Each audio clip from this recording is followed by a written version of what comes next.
দূর, হেঁটে হেঁটে যেতে কি আর ভালো লাগে? কাঁচা রাস্তা দেখে গাড়ি ঘোড়া কম আসে, কি আর করা যাবে, হেঁটে হেঁটেই যেতে হবে। পেটে অনেক ক্ষুধাও লেগেছে, দেখি পকেটে কিছু আছে কি না।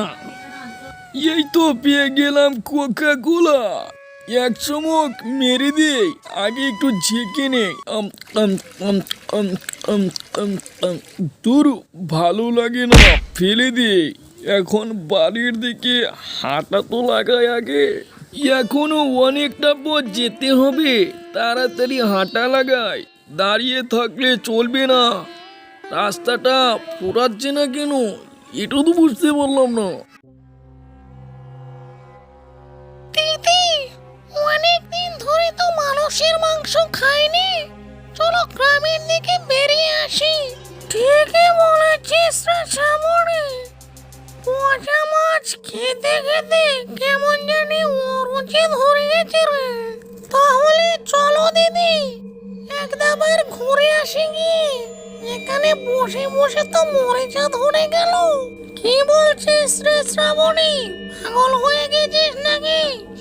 এই দিনের বেলায় গ্রামে গেলে তো গ্রামের লোকেরা একদম মার্ডার করে ফেলবে রে। সেই কখন থেকে তো হেঁটেই চলেছি, এত হাঁটলে কি আর ভালো লাগে?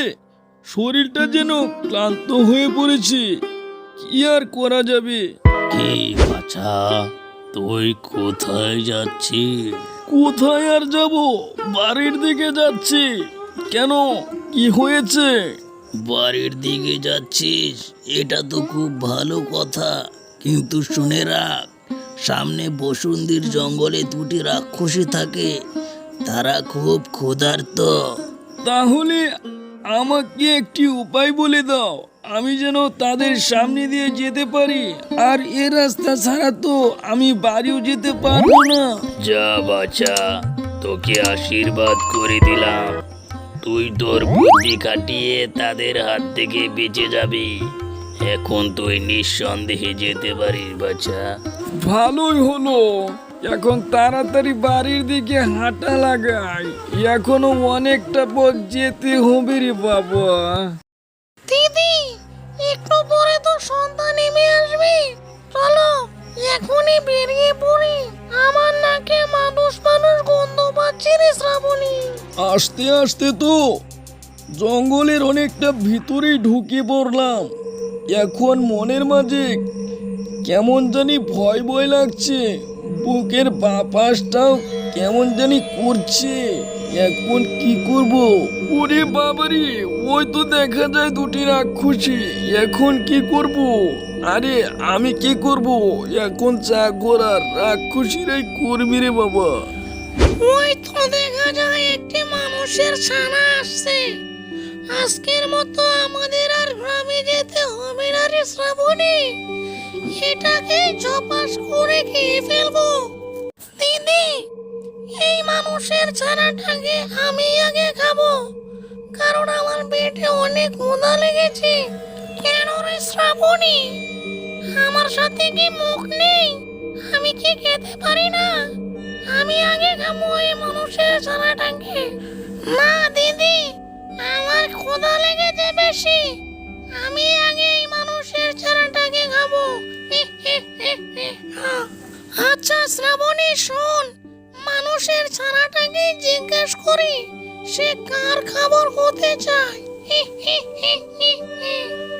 আচ্ছা মানুষের ছানা, তুমি কার খাবার হতে চাও, আমার না আমার বোনের? তুমি নিঃসন্দেহে বলে ফেলো। এই তো একটা বুদ্ধি মাথায় এসেছে, আপনারা দুজনে লড়াই করে যে জিতবে সেই আমাকে খাবে, বুঝতে পারলেন? মানুষের ছানা, তুমি ঠিকই বলেছ, আমি হলাম সবচেয়ে শক্তিশালী, আমি তোমাকে আগে খাবো। মুখে বললে তো হবে না, তার জন্য প্রমাণ দিতে হবে। দুজনের মধ্যে লড়াই করে যে জিতবে সেই তো হলো আসল বীর। দিদি, মানুষের ছানাটা তো ঠিকই বলেছে, তাহলে দাও শক্তির পরীক্ষা।